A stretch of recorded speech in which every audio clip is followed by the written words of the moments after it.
Hello guys, good morning, સુપ્રભાત. હું છું કાવ્યા એન્ટરટેનર, ફરી એકવાર તમારી સામે.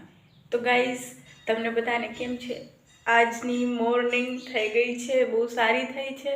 અને હું નાહી ધોઈ લીધી છું, ચાંદલો કર્યો, કંકુ જેવો મારી નાક ઉપર પડ્યું. ચલો, તો હું નાહી ધોઈ લીધી છું અને કાલે વહેલી સવારે મારે નીકળવાનું છે. બસ બુકિંગ થઈ ગઈ છે. તો જુઓ, બધી તૈયારી થઈ ગઈ છે. કપડાં વગેરે જે લઈ જવાના છે એ પણ મેં કાઢી અને અલગ મૂકી દીધા છે. સામે જે ગોખલું દેખાય છે એમાં.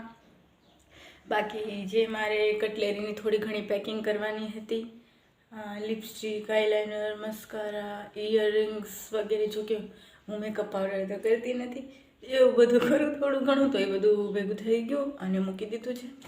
હવે બેગ જે છે એ તો હું લઈને શોપ ઉપર જાઉં, એટલે સાંજે આવી અને મહેંદી સુકાઈ ગઈ હશે એટલે મહેંદી ઉતારી અને પેકિંગ કરી લઈશ.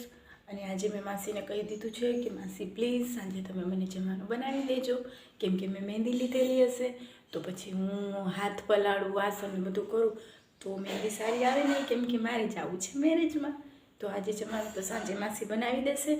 અને હવે હું બેસું છું નાસ્તો કરવા. મેં માથું ધોયું હતું, માથું મારું ભીનું છે. ચલો ગાઈઝ, તો તમે બધા પણ ચાલો નાસ્તો કરવા માટે. મેં નાસ્તામાં તો કંઈ બનાવ્યું નથી, હજી મારે વાસણ પણ કરવાના બાકી છે, કેમ કે રાતે મેં વઘારેલા ભાત બનાવ્યા હતા અને ભાત સારા છે, બગડી નથી ગયા. તો હું ઘણીવાર એવું કરું છું, સાંજે મેં જે બનાવ્યું હોય બગડું ન હોય, શિયાળો છે તો સારું જ હોય, તો હું સવારે નાસ્તો કરી લઉં. અને ઘણીવાર તો વચ્ચે બહુ ઠંડી હતી તો એ ગરમ કરી અને ટિફિનમાં પણ લઈ જાઉં, કેમ કે સારું રહે છે. અન્નનો ખોટો બગાડ કરવો પાપ છે. ચલો ગાઈસ, તો જુઓ આપણો નાસ્તો તૈયાર છે. ચલો તમે લોકો પણ નાસ્તો કરવા માટે. તો હું હવે નાસ્તો કરી લઉં, નાહી ધોઈ તૈયાર થઈ અને જાઉં શોપ ઉપર. ચલો, હું જ્યારે મહેંદી લેવડાવવા જઈશ ત્યારે હું તમને મહેંદી પણ બતાવીશ. અને માસી અને પેલી બેન જે મહેરાજબેન છે એને કંઈ ડિસ્ટર્બન્સ ન થાય અને પ્રોબ્લેમ ન હોય તો આપણે ત્યાં પણ એક નાનો વિડીયો બનાવશું. બાકી તો પછી એમને નહીં પસંદ હોય ને અનકમ્ફર્ટેબલ થશે તો પછી હું મહેંદી લેવડાવી લઈશ, ત્યારે તમને મારી મહેંદી બતાવી દઈશ. બરાબર છે? ચલો મળીએ છીએ ફરી પાછા પછી. જય મોગલમાં. સામે ગાય 9:30 થવા આવ્યા છે. હું નાહી ધોઈ લીધી છું, મેં મારું બધું જ કામકાજ પતાવી દીધું છે અને હું જાઉં છું હવે દુકાને. આજે હું બહુ ખુશ છું, કેમ કે કાલે હું એક જે મેરેજમાં હું તમને કહેતી હતી ત્યાં પણ જવાની છું અને મહેંદી પણ લેવડાવવાની છું આજે. અને બાકી તો મારે એક્ઝામ પણ છે 14 તારીખે, ઇન્ટરનલ એક્ઝામ જે 30 માર્ક્સની હોય છે. અસાઇનમેન્ટ પણ લખાઈ ગયા છે, એની પણ ખુશી છે. તો હવે હું દુકાને જઈશ. નાહી ધોઈ બધું લીધી છું, કામકાજ બધું પતાવી દીધું છે, વાસણ પણ કરીને આવી છું, કેમ કે રાતે મારાથી કંઈ થશે નહીં. મહેંદી હશે, મોડી આવીશ અને આવીને માસી જમવાનું બનાવી નાખશે તો જમી લઈશ. ચલો ગાઈસ, તો હવે હું જાઉં છું દુકાને. આપણે મળીએ છીએ પછી. જય મોગલમાં. હેલો ગાઈસ, શું કરો છો? કેમ છો? મજામાં? Good evening. અત્યારે 6 વાગી ગયા છે અને હું સાબેરા માસીના કોલની રાહે છું. બેન જે છે એ પાર્લરનું શીખવા જાય છે, મેરાજબેન. તો મેરાજબેન મને મહેંદી લઈ દેવાના છે. મેરાજબેનને હવે લાસ્ટ 14 તારીખ સુધીની ટ્રેનિંગ છે, તો એ ટ્રેનિંગ પૂરી થવાની છે હમણાં. તો એનો ટાઈમ 5 વાગ્યાનો છે, 5 વાગે આવી જાય છે, પણ હમણાં ટ્રેનિંગના લાસ્ટ ડે છે, થોડાક દિવસો છે, તો 5-6 વાગ્યા સુધી રહે છે.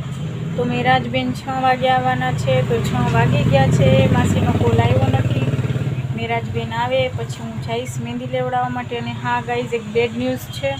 આજે કોલેજ ગ્રુપમાં મેસેજ આવ્યો કે આપણી જે કોલેજ છે એ બોર્ડની પરીક્ષાનું સેન્ટર હોવાના કારણે જે ઇન્ટરનલ એક્ઝામ 14 તારીખે રાખેલી છે એ કેન્સલ થઈ છે. નવી તારીખ તમને આપવામાં આવશે અને ત્યારે તમારે દેવા જવાની. તો મેં જે આટલા દિવસમાં ગાંડાની જેમ રાતે 2-2 વાગ્યા સુધી જાગીને અસાઇનમેન્ટ લખ્યા છે. અને બીજું કે મેં કેમ પૂરા કર્યા છે અસાઇનમેન્ટ, અને પછી તો મને ટાઈમ મળે ન મળે, અહીંથી આટલું દૂર હું કેમ જાઉં. હવે મને નથી ખબર, મેં વાત તો કરી લીધી છે ભાભીને, અસાઇનમેન્ટ હું ત્યાં મૂકતી આવીશ. અને કોલેજવાળા પાછા ખબર નહીં, બહુ અજીબ જ છે.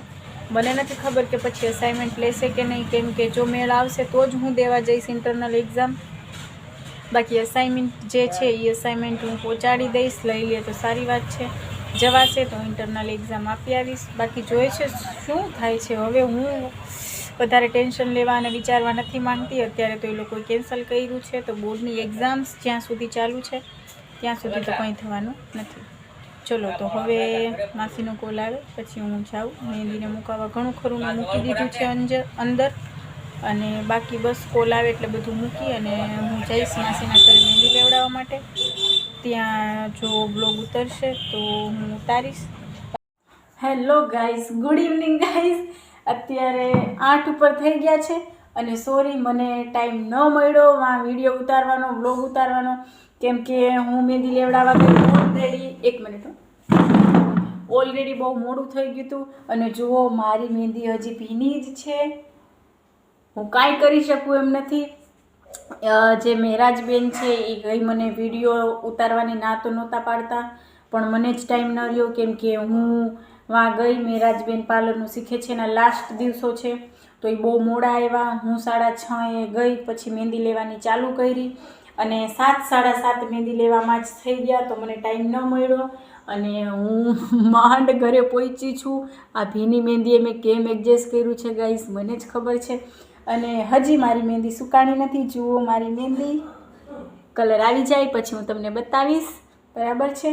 હજી બધું બાકી છે, મેં પેકિંગને કંઈ નથી કર્યું. બાકી શોપનું હું અફઝલભાઈને કહીને આવી છું કે તમારાથી થાય એવો વેપાર કરજો, દુકાન ખોલજો, મારે વિશ્વાસપાત્ર છે, કોઈ ટેન્શન નથી. તો બધું બરાબર છે, બસ પેકિંગ અને બધું બાકી છે. ફિલહાલ મેં તમને કીધું તું મહેંદી બતાવવાનું. જુઓ મારી મહેંદી. ચલો ગાઈસ, તો આપણે મળીએ છીએ પછી. જય મોગલમાં. કેમ છો ગાઈસ? તો અત્યારે રાતના 10:40 થઈ ગઈ છે અને જુઓ હું સૂતી છું. મહેંદીને મારી સુકાઈ ગઈ અને મેં ઉતારી નાખી છે. કલર તો હજી આવ્યો નથી, સવારે આવશે, બટ ઉતારી નાખી છે. પેકિંગ વેકિંગ બધું થઈ ગયું છે. જુઓ સામે મારું બેગ છે. બાકી થોડું ઘણું જે બ્રશ ને વગેરે બધું લેવાનું છે હું સવારે લઈશ. 10:40 થઈ ગઈ છે. સવારે મારે 4 વાગે જાગવાનું છે. 6:30ની બસ છે. અહીંથી પહેલાં હું બસ લઈશ, પછી બસ સ્ટેશને જઈશ અને બસ સ્ટેશનથી બસમાં બેઠીશ અને પછી આખા દિવસની ટ્રાવેલિંગ પછી હું સાંજે પહોંચીશ મેરેજમાં, જ્યાં મારે જવાનું છે ત્યાં. ચલો ગાઈસ, તો હવે આપણે મળીએ છીએ કાલે સવારે બસમાં અથવા એ પહેલાં. ચલો ગાઈસ, તો તમે પણ સૂઈ જાઓ, બહુ લેટ થઈ ગયું છે. હું પણ સૂઈ જાઉં છું, બાકી હું જાગીશ નહીં. ગુડ નાઇટ, શબ્બા ખેર, જય મોગલમાં.